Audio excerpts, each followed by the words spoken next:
Hello all, good morning. இன்றைக்கி வந்து 5:45க்கு நான் வீடியோ எடுக்க ஸ்டார்ட் பண்ணேன். இன்றைக்கி ஏன் அவ்வளோ லேட் ஆகிடுச்சு வீடியோ எடுக்கிறதுன்னா, இந்த வண்டு இருக்குது பாருங்கள், இது காலையில் 5 மணிக்கெல்லாம் எந்திரிச்சிருச்சு. இன்றைக்கி தூங்கவும் விடலை, அதுவும் தூங்கலை, எங்களையும் தூங்க விடலைன்ற மாதிரி.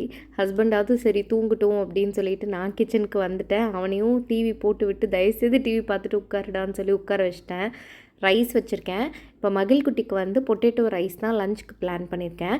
மகிழ்குட்டிக்கு வெங்காயம் தக்காளி எல்லாம் நான் ஊட்டி விடும்போது உள்ளே போயிடுவோம். தனியாக சாப்பிட்ணுன்னா அதெல்லாம் ஒதுக்கி வச்சுட்டு பண்ணிகிட்ருப்பான். செட் ஆகாதுன்னு சொல்லி அரைச்சிடலான்னு ஒரு 1/4 வெங்காயம் 1/4 தக்காளி ஒரு 2 பூண்டு மட்டும் கிரைண்ட் பண்ணிக்கிறேன் தண்ணி ஊற்றி. தென் நம்ம யூஸ்வலாக கடுகு உளுத்தம் பருப்பு பெருங்காயத்தூள் தாளிச்சிட்டு, உருளைக்கிழங்குனா எப்போயுமே பெருங்காயத்தூள் தாளிப்பேன் போட்டுட்டு இந்த நம்ம கிரைண்ட் பண்ணியிருக்கோம்ல, ஸோ அதையும் எடுத்து ஊற்றிட்டு இது நல்லா சுண்டணும். இதில் நம்ம உப்பு, மஞ்சள் தூள், மிளகாய் தூள் கொஞ்சமாக, ஏன்னா ஸ்கூல் லஞ்சுக்கு மட்டும்தான் இது பண்ணுறேன். ஸோ அதனால் கொஞ்சமாக மிளகாய் தூள் ஆட் பண்ணிக்கிறேன். இந்த மிளகாய் தூளில் காஷ்மீரி மிளகாய் தூள் அண்ட் தனி மிளகாய் தூள் ரெண்டுமே மிக்ஸ்டாக இருக்கும். தென் கொத்தமல்லி பொடியும் ஒரு 1/2 டீஸ்பூன், கருவேப்பிலை பொடி 1 டீஸ்பூன் ஃபுல்லாக போட்டுட்டு இது நல்ல சுருள வதங்கணும், பச்சை வாடை போகணும். அதுக்கப்புறம் நம்ம வேக வச்சுருக்கோம்ல பொட்டேட்டோ, ஸோ அதில் தோலெல்லாம் நீக்கிட்டு குட்டி குட்டி பீஸாக கட் பண்ணிவிட்டு அதை மட்டும் ஆட் பண்ணிக்க போகிறேன். இந்த உடன் சாப்பிங் போர்டு என்னோடய ரீசெண்ட் அடிக்ஷன்னே சொல்லலாம். சிங்கிள் பிளாக்ல ஆனது. நீங்கள் யூஸ்வலாக யூஸ் பண்ணுற உடன் சாப்பிங் போர்டு செக் பண்ணி பாருங்கள். அது பேம்பூவில் பார்ட்டாக இது பண்ணி வச்சுருப்பாங்க, மர்ஜ் பண்ணி அதுக்குள்ளே ஒரு பிளாக் சப்போர்ட்டிங் கொடுத்துருப்பாங்க. இது ஒரிஜினல் நீம் ட்ரீலேருந்து பண்ண ஒரு சிங்கிள் பிளாக்கில் பண்ண உடன் சாப்பிங் போர்டு. நீமோட மெடிசினல் வேல்யூஸ் என்னன்றது நம்ம சொல்லி தெரிய வேணாம், நம்மளுக்கு நல்லா தெரியும். இதில் பார்ட்டிகல்ஸ் உள்ளே போனால் கூட பயம் இல்லை. அண்ட் தென் இது ஃபங்கஸும் ஃபார்ம் ஆகாது. ஏன்னா நீம்னாலே நமக்கு தெரியும், அது நம்ம இட்லி அரிசியிலேருந்து எதுக்கு வண்டு வரக்கூடாதுன்னாலும் நம்ம நீம் லீவ்ஸை தான் உள்ளே போட்டு வைப்போம். ஸோ அதுலேயே சாப்பிங் போர்டு அப்படிங்கும்போது ஆன்லைன் ப்ரைஸுக்கும் நான் பர்ச்சேஸ் பண்ண ப்ரைஸுக்கும் கொஞ்சம் கூட சம்மந்தமே இல்லை. அவ்வளோ பட்ஜெட் ஃப்ரெண்ட்லியான உடன் சாப்பிங் போர்டு இது. எனக்கு ரொம்ப ரொம்ப பிடிச்சிருக்கு. என்னோடய ரீசெண்ட் அடிக்ஷன் இது குட்டி குட்டியாக கட் பண்ணி வச்சுட்டேன் உருளைக்கிழங்கு. இது கொஞ்சம் நேரம் ஆறுச்சு அப்படின்னா பீசஸ்லாம் கட் பண்ணும்போது கொஞ்சம் இது குலையாமல் இருக்கும்.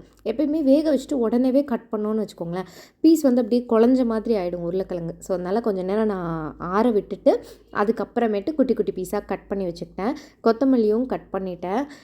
ஸோ இப்போ இந்த பொட்டேட்டோவை ஆட் பண்ணிவிட்டு நல்லா கொஞ்சம் சுருள வதக்கணும். வேணும்னா ஒரு 2 ஸ்பூன் மட்டும், 2 டேபிள் ஸ்பூன் மட்டும் தண்ணி வேணும்னா ஆட் பண்ணிக்கலாம், ரொம்ப ட்ரையாக இருக்குன்னு நீங்கள் ஃபீல் பண்ணிங்கன்னா. பட் ரொம்ப தண்ணி ஆட் பண்ணக்கூடாது, கொஞ்சமாக தான் தண்ணி ஆட் பண்ணணும். இன்கேஸ் அதுவும் தேவைன்னா மட்டும். நான் ஆக்சுவலி இன்றைக்கி தண்ணியே ஆட் பண்ணல, இதுலேயே போட்டு நல்லா கிளறிட்டு கொஞ்சம் சிம்மில் வச்சு அடுப்பை கொஞ்சம் நல்லா பெரட்டி விடணும். இந்த உருளைக்கிழங்குல இந்த மசாலா எல்லாமே இறங்கணும், அந்தளவுக்கு மட்டும் பெரட்டி விடணும். ஆயில் இன்னும் கொஞ்சம் கூட ஊற்றலாம், இன்னும் ஒரு 2 to 3 ஸ்பூன் கூட ஆயில் ஊற்றலாம். அப்போ தான் டிஃபன் பாக்ஸ்க்கு நம்மளுக்கு ரொம்ப வரன்னு இல்லாமல் இருக்கும். சால்ட் மட்டும் எப்போயுமே நான் ஃபஸ்ட்டு கொஞ்சமாக போட்டுட்டு அதுக்கப்புறம் டேஸ்ட் பண்ணி பார்த்துட்டு தான் கொஞ்சம் ஆட் பண்ணுவேன். அதனால் சால்ட் ஆட் பண்ணிவிட்டு ஆயில் ஊற்றிட்டு கொரியாண்டர் போட்டுட்டு ஒரு 2 நிமிஷம் அந்த சூட்லேயே இருக்கட்டும், அப்போ தான் வதங்கும் அப்படின்ட்டு. நல்லா ரோஸ்ட் ஆகி வரும். இன்னும் நிறைய ஆயில் ஊற்றுனா இன்னும் பயங்கரமாக ரோஸ்ட் ஆகி ரொம்ப டேஸ்ட் என்ஹான்ஸ்டாக இருக்கும். பட் அவ்வளோ ஆயில் ஊற்ற தேவையில்லை. நம்ம கொஞ்சம் தனியாக எடுத்து வச்சுக்கிட்டேன், மகளுக்கு நைட்டு டின்னருக்கு ஏதாவது கொடுத்துக்கலாம், இல்லை நாளைக்கு மார்னிங் பிரேக்ஃபாஸ்ட் கொடுத்துக்கலாம் அப்படி சொல்லிட்டு கொஞ்சத்தில் மட்டும்தான் நான் சாப்பாடு போட்டு கிளற போகிறேன். இது பிரேக்ஃபாஸ்ட்டுக்கு கத்திரிக்காயெல்லாம் போட்டு ஒரு கடைசல் மாதிரி பண்ணுறது. இது நல்ல டேஸ்ட்டாக இருக்கும். யூஸ்வலாக தோசை இட்லிலாம் நம்ம என்ன வெஜ்ஜீஸ் தொட்டு சாப்பிடுவோம், மோஸ்ட்லி அப்படி சாப்பிட மாட்டோம். சட்னி அது மாதிரி தான் நம்ம ப்ரிஃபர் பண்ணுவோம். இல்லை சாம்பார், மோஸ்ட்லி சாம்பாரில் காய் இருந்துச்சுன்னா வேணால் கூட வச்சு சாப்பிடுவோம். பட் இதில் கத்திரிக்காய் போடலாம், எந்த நீர்க்காய் வேணாலும் நம்ம போட்டு இந்த மாதிரி ஒரு கடைசல் ரெடி பண்ணலாம். இந்த மாதிரி பண்ணும்போது நம்ம இட்லி தோசை கூடயே ஒரு வெஜ்ஜியும் உள்ளே போகும் அப்படின்ற ஒரு மைண்ட் செட் இருக்கும் நமக்கு. இது ஒரு இதை நம்ம கத்திரிக்காய் உள்ளே போட்டிருக்கோம் அப்படிங்கிறதே கிட்ஸுக்கு தெரியாது, நல்லா கடைஞ்சிருவோம் ஃபைனலாக. இதோட ரெசிபி நான் இன்றைக்கி ஷூட் பண்ணல. இன்கேஸ் உங்களுக்கு இதோட ஃபுல் ரெசிபி வேணும்னா எனக்கு கமெண்ட் செக்ஷனில் சொல்லுங்கள். நான் தனியாக ஒரு ஷார்ட்ஸாக கூட நெக்ஸ்ட் டைம் பண்ணும்போது எடுத்து உங்களுக்கு போஸ்ட் பண்ணுறேன். கொஞ்சமாக பாசிப்பருப்பு மட்டும் ஆட் பண்ணியிருக்கோம், ஸோ தட் அந்த திக்னஸ் வரும் அப்படிங்கிறதுக்காக. மகிழுக்கு மார்னிங் பிரேக்குக்கு ஸ்வீட் கார்ன் வேக வச்சுருந்தேன். ஸோ அதோட தண்ணியில் உப்பு இருக்கும். அந்த தண்ணி தான் எடுத்து இதுக்கு யூஸ் பண்ணுறேன். ஸோ அடிஷ்னலாக உப்பே நான் ஆட் பண்ணல. எக்ஸ்ட்ராவாக ஒரு 1/4 டம்ளர் தண்ணி மட்டும் ஆட் பண்ணியிருக்கேன். ரொம்பவும் இதுக்கு தண்ணி ஆட் பண்ணால் நல்லா இருக்காது, சலசலன்னு இருக்கும். அதனால் கொஞ்சம் கெட்டியாக இருந்தால் தான் டேஸ்ட்டாக இருக்கும். ஒரு 6:40 போல் நான் வந்து சொன்னேன், மகிழ்குட்டி குளிக்கிறதுக்கு இன்னும் ஒரு 10 மினிட்ஸ் டைம் இருக்குது, அந்த 10 மினிட்ஸில் இந்த ஒரு லெசன் மட்டும் படிச்சிடலாம் அப்படின்னு சொல்லிட்டு காலையில் ஜஸ்ட்டு ரிவைசிங். ஆல்ரெடி இந்த லெசன் வந்து ஒரு 2 வாட்டி படித்தாச்சு, ஒரு போயம் மாதிரி. அதுலேருந்து கொஷின்ஸ் இருக்கும், எக்ஸசைசஸ் இருக்கும். ஸோ இந்த இயர் தான் பார்த்திங்க அப்படின்னா ஃபஸ்ட்டு கிரேடுங்கிறதுனால ஒரு லெசன், அதுக்கப்புறம் அதுலேருந்து கொஷின்ஸ் வருது. ஸோ இதுக்கு முன்னாடி வரைக்கும் மேட்ச் தி ஃபாலோயிங் பிக்சர்ஸ் இருக்கும், அதை பார்த்து வேர்ட்ஸ் எழுதணும், வவல்ஸ் கண்டுபிடிக்கணும், ஆர்டிகல்ஸ் எழுதணும், அண்ட் அது மாதிரிலாம் போடணும். இந்த மாதிரி தான் இருந்துச்சே தவிர ஒர்க் ஷீட் மாதிரியே தான் இருந்துச்சு பேட்டர்னில். இப்போ தான் வந்து கொஷின்ஸ் கொடுத்து ஆன்சர்ஸ் எழுதுறது, fill in the blanks, choose the correct answer, இதெல்லாம் வந்திருக்கு. ஸோ அதனால் நாங்கள் லெசன்ஸ் எல்லாத்தையுமே ரிவைஸ் பண்ணிகிட்டே தான் இருக்கோம் ரெகுலராக. இல்லாட்டி மறந்து போயிடும் ஒரு 2 நாள் விட்டோனாலும். ஸோ அதனால் நான் வந்து கான்ஸ்டண்ட்டாக ரிவைஸ் பண்ண ஒரு 10 மினிட்ஸ் தான், ரொம்ப நேரம்லாம் இல்லை, 10 மினிட்ஸ் ரிவைஸ் பண்ணுன்னு சொன்னேன். என்னடா காலையில் எந்திரிச்சோடனே டிவி பார்க்க அலோவ் பண்ணுறாங்களே குழந்தைய நீங்கள் நினச்சிருப்பீங்க.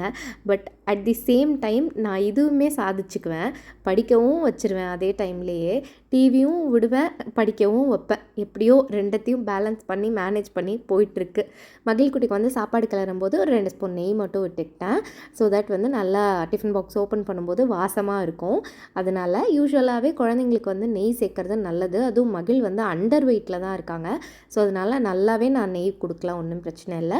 மார்னிங் பிரேக்குக்கு ஸ்வீட் கார்ன் தான் பிளான் பண்ணியிருந்தேன், சொல்லியிருந்தேன்ல. ஸோ அது வந்து கொஞ்சம் பட்டர், சால்ட் அண்ட் லைட்டாக பெப்பர், இது 3 போட்டுட்டு சூட்லேயே நம்ம கலரும்போது பட்டர் வந்து மெல்ட் ஆகிடும்.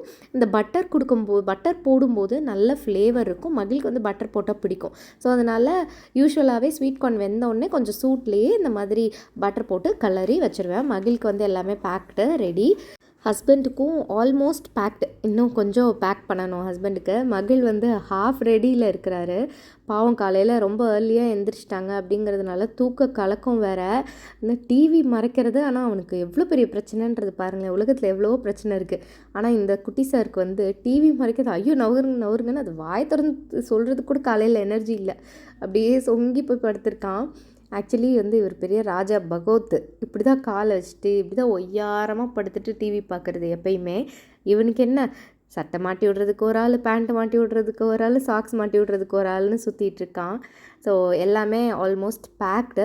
இதெல்லாம் தான் வந்து இன்றைக்கி நான் பேக் பண்ண டிஃபன் பாக்ஸஸ். எத்தனை இருக்குது பாருங்களேன். இதெல்லாம் பார்க்கும்போது என்னை பார்த்தா எனக்கே பெருமையாக இருக்கும்.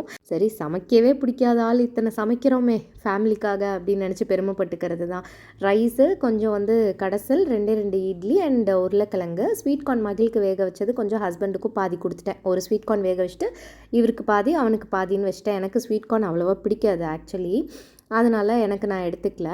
மகிழ்குட்டிக்கு வந்து மார்னிங் பிரேக்குக்கு sweet corn, butter, salt, pepper போட்டு லைட்டாக கிளறிட்டு அதை வச்சுட்டேன். ஆஃப்டர்நூன் லஞ்சுக்கு பொட்டேட்டோ ரைஸ், அதோட ஃபுல் ரெசிபி நீங்கள் இப்போ பார்த்துருப்பீங்க. அண்ட் தென் கேஷ்யூஸ் வந்து ஈவினிங் பிரேக்குக்கு சூப்பராக ரோஸ்ட் பண்ண கேஷ்யூஸ். ஆக்சுவலி ஒரு 2 வீக்ஸ் பேக் நான் வந்து ஏர் ஃப்ரையரில் ரோஸ்ட் பண்ணியிருந்தேன், வீடியோஸில் கூட போட்டிருக்கேன். ஆக்சுவலி விலாகில் இருக்குது. இந்த கேஷ்யூ வச்சுவே 2 வாரம் நான் ஓட்டிட்டேன். இதுக்கப்புறம் தான் வந்து அடுத்த வீக்குக்கு ஏதாவது பிளான் பண்ணி ஸ்நாக்ஸ் ரெடி பண்ணி வைக்கணும். 2 water bottle, 2 spoon as usual கொடுக்கறது. ஒரு வாட்டர் பாட்டில் பேக்லேயும் இன்னொரு வாட்டர் பாட்டில் வந்து லஞ்ச் பேக்லேயும் வைப்பேன். அண்ட் தென் ரெகுலராக விலாக்ஸ் பார்த்துட்டு இருந்தீங்கன்னா தெரியும், இன்றைக்கோட லெட்டர் வந்து ONP அஃபர்மேஷன் கார்டு டெய்லியுமே கொடுத்து விடுவேன். ஸோ இதெல்லாம் தான் மகிழ்குட்டிக்கு பேக் பண்ணது நான் இன்றைக்கி. நீங்கள் இன்றைக்கி என்ன பேக் பண்ணிங்க அப்படிங்கிறது எனக்கு கமெண்ட் செக்ஷனில் டெஃபினட்டாக சொல்லுங்கள். அதுலேருந்து எனக்கு நிறைய ஐடியாஸ் கிடைக்கும். இந்த டிஃபன் பாக்ஸ் ஆக்சுவலி ஸ்டாக்கபிளாக இருக்குது, ரொம்ப ஸ்பேஸ் சேவிங்காக இருக்குது, எனக்கு ரொம்ப கம்ஃபர்டபுளாகவும் ஈஸியாகவும் இருக்குது, வெயிட்லெஸ்ஸாகவும் இருக்குது.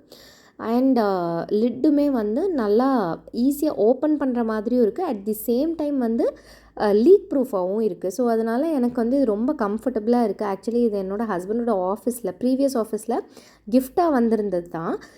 எனக்கு நிஜமாகவே நான் நினைக்கல அது இவ்வளோ யூஸ் ஆகும் அப்படின்னு சொல்லிட்டு. மகிழோட ஆசையே வந்து இந்த பேக்குக்கு மேட்சிங்காக லஞ்ச் பேக் நான் கொண்டு போகணும் அப்படிங்கிறது தான். லாஸ்ட் இயர் வாங்கின பேக்கை, லஞ்ச் பேக்கை பத்திரமா எடுத்து வச்சுட்டேன். பிகாஸ் லாஸ்ட் இயர் வந்து லஞ்சே கிடையாது. அதனால் இந்த இயர் வந்து அவன் ஸ்டார்டிங்லேயே சொல்லிட்டான் எனக்கு இந்த பேக் தான் வேணும் அப்படின்னு சொல்லி. ஸோ ஒரு வழியாக அதுக்கு ஃபிட் ஆகிற மாதிரி இந்த டிஃபன் பாக்ஸ் செட் ஆனதில் எனக்கு ஒரு அலாதி ஆனந்தம். ஹஸ்பண்டுக்கும் பேக் பண்ணியாச்சு, குட்டிக்கும் எல்லாமே பேக் பண்ணி எல்லாமே ரெடி பண்ணியாச்சு. ப்ரைமரி கிட் ஆகட்டும், ப்ரீ ப்ரைமரி கிட் ஆகட்டும், இப்படி டான்ஸ் ஆடிக்கிட்டு ஸ்கூலுக்கு போகிறாங்கன்னா அதுக்கு என்ன ரீசன் இருக்கும் அப்படின்னு நீங்கள் சொல்லுங்களேன். மெயினாக அவங்களோட டீச்சர்ஸ் தான் ரீசன். ஆக்சுவலி மகிழ் பொறுத்த வரைக்கும் என்னென்னா ரொம்ப சின்சியரான ஸ்டூடெண்ட் தான். பட் அப்பப்போ குழந்தைக்கான குறும்பு கண்டிப்பாக இருக்க தான் செய்யும். ரொம்ப மிரட்டினாங்க ஸ்டாஃப்ஸு, டீச்சர்ஸ் அப்படின்னா அவன் வந்து ஆக்சுவலி ஸ்கூலுக்கு போகிறதுக்கே ரொம்ப ரொம்ப பயப்படுவாங்க. அந்த டைப் ஆஃப் கிட்டு தான் மகிழ். இப்போ இருக்கிற மேம் வந்து ரொம்ப கிட்ஸ் கிட்ட அஃபெக்ஷனேட்டாக, கேரிங்காக, கன்சர்ன்டாக இருக்காங்க. ஸோ மகிழுக்கு வந்து ரொம்ப பிடிச்சிருக்கு ஸ்கூலுக்கு போகிறதுக்கே. ஃபஸ்ட் ஸ்டாண்டர்ட் வந்தாலும் ரொம்ப ஜாலியாக இருக்குமா எனக்கு ஸ்கூலுக்கு போகிறதுக்கேன்னு சொல்லி ரொம்ப சந்தோஷமாக போகிறாங்க. நானுமே ஸ்கூலில் போயிட்டு அந்த மேம் பற்றின ஃபீட்பேக் கொடுத்துட்டு வந்தேன். ரொம்ப ஹாப்பியாக கிட் வந்து ஸ்கூலுக்கு வராங்க, எனக்கு ரொம்ப சந்தோஷமாக இருக்குது அப்படின்னு சொல்லிட்டு. ஒரு டீச்சர் அப்படி தான் இருக்கணும். கிட்ஸ் வந்து ஸ்கூலுக்கு வர்றதுக்கு ஆசைப்படணும். அந்த மாதிரி இருக்கணும் ஒவ்வொரு டீச்சருமே என்னை பொறுத்த வரைக்கும். எஸ்பெஷலி இந்த குட்டீஸ்க்கு எடுக்கிற டீச்சர் மெயினாக கிட்ஸை அட்ராக்ட் பண்ணுறது தான் அவங்களோட மெயின் மோட்டிவாக இருக்கணும். அதுக்கப்புறம் தான் ஸ்டடீஸாக இருக்கணும். 3:00 ஆகிடுச்சு. நான் கிளம்பி மகிழை பிக்கப் பண்ணுறதுக்கு போயிட்டு வந்துட்டேன். ஸ்கூல்லேருந்து வந்தோன்னே ஆட்டத்தை மட்டும் பாருங்கள். ஒரு அடி மேலே பட்டுச்சு, மவனை நீ அவ்வளோதான் அப்படின்னு மிரட்டினேன். ஓடிட்டான் அந்த பக்கம், எங்கள் அம்மா சைட் போயிட்டான். இந்த அம்மாச்சி தாண்டா என்னை போட்டு அந்த வெளுத்திருக்காங்க அப்படின்னு சொன்னால் அதை நம்ப கூட மாட்டேங்கிறான். ஏன்னா அவ்வளோ அடி நான் வாங்கியிருக்கேன் சின்ன பிள்ளையில. இப்போ என்னடானா அவ்வளோ சப்போர்ட் பேரனுக்கு. எல்லா பாட்டி தாத்தாவும் இப்படி தான் இல்லை? உங்கள் வீட்டில் எப்படின்றது எனக்கு கமெண்ட் செக்ஷனில் சொல்லுங்கள். நாங்கள் ஆஃப்டர் ஸ்கூல் வந்து எங்களோட வேலையே என்னென்னா, ஃபஸ்ட்டு வந்த உடனே நாங்கள் டிஃபன் பாக்ஸ் எல்லாம் ஓப்பன் பண்ணி லஞ்ச் பேக் பரிதாபங்கள்னு ஒரு ஷார்ட்ஸ் எடுப்போம். ஸோ நீங்கள் இன்கேஸ் செக் பண்ணது இல்லை அப்படின்னா, நீங்கள் பார்த்ததில்லை அப்படின்னா ப்ளேலிஸ்ட்டில் லஞ்ச் பேக் பரிதாபங்கள்னு இருக்குது. அதில் நிறைய வீடியோஸ் இருக்குது. இந்த சீரீஸ் கண்டிப்பாக செக் பண்ணி பாருங்கள். ரொம்ப ஃபன்னியாக, ரொம்ப காமெடியாக இருக்கும் மகிழ் பண்ணுற வேலையெல்லாம்.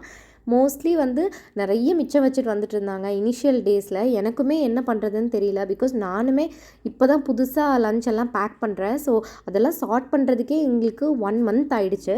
இப்போது ஒரு பாஸ்ட் 1 வீக்காக தான் மகிழோட டிஃபன் பாக்ஸ்லாம் கொஞ்சம் எம்டியாக வருது. நானுமே லேர்னிங் ப்ராசஸில் தான் இருக்கேன் இப்போ வரைக்குமே. மகிழ் குட்டிக்கு வந்து என்ன பண்ணுறோமோ இல்லையோ கூட சேர்ந்து நசுக்கி விளையாண்டா ரொம்ப பிடிக்கும், ரொம்ப என்ஜாய் பண்ணுவாங்க. அதனால் டெய்லி ஒரு 2 நசுக்கிடுறது.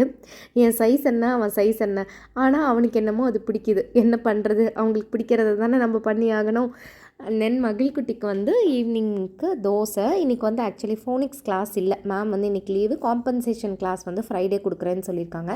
ஸோ அதனால் இன்றைக்கி கொஞ்சம் எக்ஸ்ட்ராவாக விளையாட்டெல்லாம் இருக்கும் இந்த வீடியோவில். என்னென்னா மகிழுக்கு வந்து ஒரு கிளாஸ் இருந்துச்சுன்னா அந்த 1 hour ஆக்குப்பை ஆகிடுதில்ல. அதனால் இன்றைக்கி வந்து கிளாஸ் இல்லை அப்படிங்கிறதுனால நீயே சாப்பிடு அப்படின்னு சொல்லிட்டு நான் பிளேட்டில் போட்டு டிவி போட்டு கொடுத்தாச்சு. மதர்-இன்-லா வந்து மத்தியானம் சாம்பார் வச்சுருந்தாங்க அவங்களுக்கு. ஸோ அதுலேருந்து கொஞ்சம் கொடுத்தாங்களா, அதுவே மகிழுக்கு வச்சு நான் மேனேஜ் பண்ணிட்டேன் ஈவினிங்க்கு. சம்டைம்ஸ் வந்து ஈவினிங் சாப்பிட்டுட்டாங்க அப்படின்னா டின்னர் சாப்பிட மாட்டாங்க. சில நாள் வந்து பிரேக்கில் நல்லா சாப்பிட்டுட்டு வந்திருந்தாங்க அப்படின்னா ஈவினிங் எதுவுமே வேண்டான்னு சொல்லுவாங்க. அந்த ரொட்டீன் வந்து இன்னுமே எங்களுக்கு வந்து செட் ஆகி வரல. சம்டேஸ் வந்து ஈவினிங் பசிக்குது அப்படின்னு சொல்கிறாங்க, சில நாள் வந்து எனக்கு பசிக்கல அப்படின்னு சொல்கிறாங்க. எனக்கு ரொட்டீனாக ஒரு இது வந்து இன்னுமே செட் ஆகலை. மகிழ் எப்படி சொல்கிறாங்களோ அதுக்கேற்ற மாதிரி மாற்றி மாற்றி பண்ணிகிட்ருக்கோம் நாங்கள். அப்போதைக்கு என்ன ஃபுட்டு அவைலபிளாக இருக்கோ அதை தான் நான் வந்து மேனேஜ் பண்ணி கொடுக்குறேன். ஏன்னா செப்பரேட்டாக ஈவினிங்காகையும் நைட்டுக்காகையும் சமைக்கிறது இல்லை. மார்னிங் டைமில் என்ன குக் பண்ணுறோமோ அதோட இருக்கும். கொஞ்சம் காலையில் பண்ண கடைசலும் கொஞ்சம் இருந்துச்சு.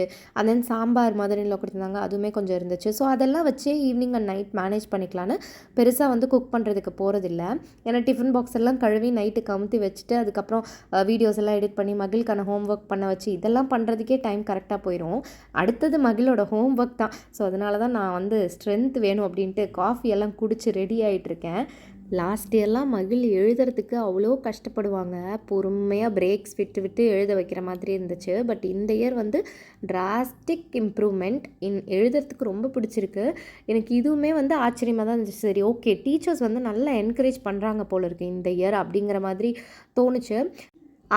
வந்து உயிரெழுத்துக்கள் படிச்சுட்டு வர சொல்லியிருந்தாங்க. ஸோ அதனால் அதை வந்து மகிழ் எழுத சொல்லிகிட்ருக்கேன். பார்த்திங்கன்னா இந்த நோட் வந்து லாஸ்ட் இயரோட ரஃப் நோட்டு. இது பார்த்திங்கன்னா ஐஸ், சி அதெல்லாம் எழுதியிருக்கேன்ல, அதெல்லாம் last year portion. Blue colour லெட்டில் எழுதியிருக்கேன்ல அபி லவ்ஸஸ், அது வந்து இந்த இயர் போர்ஷன். ஸோ மகிழ் வந்து சொல்லியிருந்தேன், என்னம்மா கசன்னு இருக்குமா இந்த நோட்டு, இப்படி இருக்குமா அப்படின்னு சொல்லிட்டு இருந்தாங்க. ஆக்சுவலி அவனுக்கு வந்து இந்த மாதிரி கச்சன்னு இருந்தால் மகிழுக்கு வந்து செட் ஆகாது. பட் எனக்கு என்ன அப்படின்னா, பேப்பர் வந்து நம்ம வேஸ்ட் பண்ணக்கூடாது. ஸோ இதில் நிறைய ஸ்பேஸ் மிச்சம் இருக்குது, அதனால் அதே யூஸ் பண்ணிக்கலாம் அப்படின்ட்டு என்னோட மைண்ட் செட்டு. அதனால் மகிழ்கிட்ட சொல்லிட்டு இருந்தேன், பிளான்ட் அரவுண்ட் அஸ்ன்னு சொல்லி போன விலாகில் கூட நான் சொல்லியிருப்பேன். மகிழ்குட்டிக்கு வந்து பிளான்ட்ஸ் பற்றின சப்ஜெக்ட் எல்லாம் வந்துருச்சு, அதெல்லாம் பற்றி டீச் பண்ணுறாங்க. ஸோ அதனால் நான் எக்ஸ்பிளைன் பண்ணேன். ட்ரீஸ்லேருந்து எடுக்கிறாங்க பேப்பர், அப்போ வந்து ட்ரீ உயிரை விட்டுருக்கு நமக்காக தான். அப்போ நம்ம வந்து எந்த லைனையும் வேஸ்ட் பண்ணக்கூடாது, பேஜஸ் வேஸ்ட் பண்ணக்கூடாது, நீயும் அதே மாதிரி தான் இருக்கணும் அப்படின்னு சொல்லிட்டு மகிழ் ஒன்றே புரிஞ்சுக்கிட்டாங்க. ஆக்சுவலி எம்பத்தி வந்து மகிழ் கொஞ்சம் அதிகம் தான், அதனால் அது எல்லாமே அவனுக்கு நல்லா புரியுது. அதனால் சரிம்மா நான் வேஸ்ட் பண்ணல அப்படின்னு சொல்லிட்டான். பார்ப்போம் எப்படி போகுது, எப்படி அடுத்தடுத்த இயர் போகிறாங்க அப்படின்ட்டு. பார்த்தா சரியான காற்று அண்ட் சரியான மழை. ஆக்சுவலி மகிழுக்கு வந்து ஷூஸ் வாங்கணும் அப்படின்றதுக்காக நான் வந்து ட்ரெஸ் மாற்றாமே வெயிட் பண்ணிகிட்டு இருந்தேன். இன்றைக்கி நல்ல வேலை கிளாஸும் லீவு. ஹஸ்பண்ட் வந்ததுக்கப்புறம் மகிழுக்கு வந்து ஸ்கூல் ஷூஸ் வாங்கலாம் அப்படின்னு சொல்லிட்டு போகலான்னு பார்த்தா நல்லா மழை வரும் போல். பயங்கரமாக இருட்டிகிட்டு இருந்துச்சு, பயங்கர மின்னல் அண்ட் இடி. நான் வந்து மகிழ்குட்டி வந்து புயல் வருது அப்படின்னு சொல்லி அவன் பாட்டு கத்திட்டு இருந்தான் மாடியில் நின்று. ஆக்சுவலி கீழெல்லாம் பார்த்தா அந்த காற்றுக்கு வந்து லீவ்ஸ் எல்லாம் அப்படியே சுற்றிட்டு தான் இருந்துச்சு. மழை லேசாக தூர ஆரம்பிச்சோன்னே மரியாதையே உள்ளே போயிடுடா, அதுதான் நமக்கு நல்லது. ஏன்னா வந்து ஆல்ரெடி கோல்டு இன்னும் சரியாகலை, இங்கே வேறு நல்லா இந்த காற்றுல நின்னா இன்னும் அதிகமாகிடும், அதனால் ஒழுங்காக உள்ளே போயிடும் அப்படின்னு சொல்லிட்டு இருந்தேன். அவனுக்கு வந்து மழை தண்ணி வராதா, கையில் படாதா அப்படின்னு சொல்லி ஒரு ஆசை. அவனாலே கண்ட்ரோல் பண்ண முடியல, உள்ளே போக முடியல. பட் நான் வந்து விடுவேனா, தொணன்னு சொல்லி தயவுசெய்து உள்ளே போன்னு சொல்லி அவனை உள்ளே அமுச்சு விட்டுட்டு தான் நான் இந்த வீடியோ கிளிப்பை எடுத்தேன். ஆக்சுவலாக என்ன, அவன் வந்து நான் நிற்கும் போதே நானும் வரேன்னு சொல்லிட்டு இருந்தாங்க. ஒரே ஒரு செகண்ட் வெயிட் பண்ணேன், நான் இந்த வீடியோ கிளிப் மட்டும் எடுத்துகிட்டு உள்ளே ஒடியாந்துருவேன் அம்மா அப்படின்னு சொல்லி நிற்க வச்சுருந்தேன் உள்ள. அதுவே அவனுக்கு கஷ்டம். நீங்கள் மட்டும் போகிறீங்க, நீங்கள் மட்டும் பண்ணுறீங்க, நீங்கள் மட்டும் பார்க்குறீங்க, நீங்கள் மட்டும் மழையை தொடுறீங்க அப்படின்னு சொல்லி அத்தனை கொஷின். அதுக்கு நியாயம்தான், புரியுது தான், உண்மை தான். பட் உனக்கு வந்து கோல்டு இருக்கே, எனக்கு இல்லையே அப்படின்னு சொல்லி சமாளிச்சுட்டு உள்ளே வந்துட்டு ஹோம் ஒர்க் வந்து கண்டினியூ பண்ணான். ஆக்சுவலி நாங்கள் பிரேக்ஸ் எடுத்து தான் பண்ணுவோம். என்னென்னா ஒரே டைமே குழந்தைக்கு எல்லாமே சொல்லித்தர முடியாது. ஸ்கூல்லேயும் ஹோம் ஒர்க் கொடுக்குறாங்க, அப்புறம் நம்பர் ரிவைஸ் பண்ணுற போர்ஷன்ஸும் இருக்குது, ஃபோனிக்ஸ் கிளாஸும் இருக்குது. ஸோ இந்த மாதிரி நிறைய விஷயம் இருக்கிறனால ஒரு 5 மினிட்ஸ் பிரேக் விட்டு தான் நான் வந்து ஒரு 10 மினிட்ஸ் சொல்லிக் கொடுப்பேன். அகெயின் ஒரு 4 to 5 மினிட்ஸ் பிரேக் விட்டுருவேன். அகெயின் ஒரு 10 மினிட்ஸ் சொல்லிக் கொடுப்பேன், திருப்பி ஒரு 5 மினிட்ஸ் பிரேக். இதே மாதிரி தான் பேட்டர்ன் வந்து ஃபாலோ பண்ணிகிட்ருக்கேன். மேபி நெக்ஸ்ட் இயர் வந்து இன்னுமே கொஞ்சம் பெரிய பையன் ஆனதுக்கப்புறம் பிரேக்ஸ் எல்லாம் கொஞ்சம் கம்மியாயிரும்னு நினைக்கிறேன். இப்போதைக்கு வந்து அவனுக்கு ஏற்ற மாதிரி தான் அப்படியே ப்ராக்டிஸ் பண்ணிட்டு கொண்டு போயிட்டுருக்கோம். இந்த ஸ்க்ரீன் இன்றைக்கி தான் புதுசாக மாட்டினோம் வாஷிங் மிஷின் ஏரியாவில். அதில் ஒரு விளையாட்டு.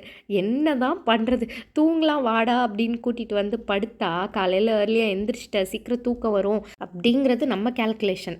பட் வந்து படுத்துக்கிட்டே ட்ரெஸ்ஸை போட்டு விடுங்க, ஒய்யாரமாக படுத்துட்டு என்ஜாய் பண்ணிகிட்டு இருக்கிறது அவனோட ஃபன் கேல்குலேஷன். என்ன பண்ணுறது, குட்டீஸை வந்து தூங்க வைக்கிறது அவங்க போக்கில் போய் தான் தூங்க வைக்க வேண்டியதாக இருக்குது, வேறு வழி இல்லை. உங்கள் வீட்டில் என்ன கதை, இதே தான் கதையாங்கிறது எனக்கு கமெண்ட் செக்ஷனில் சொல்லுங்கள்.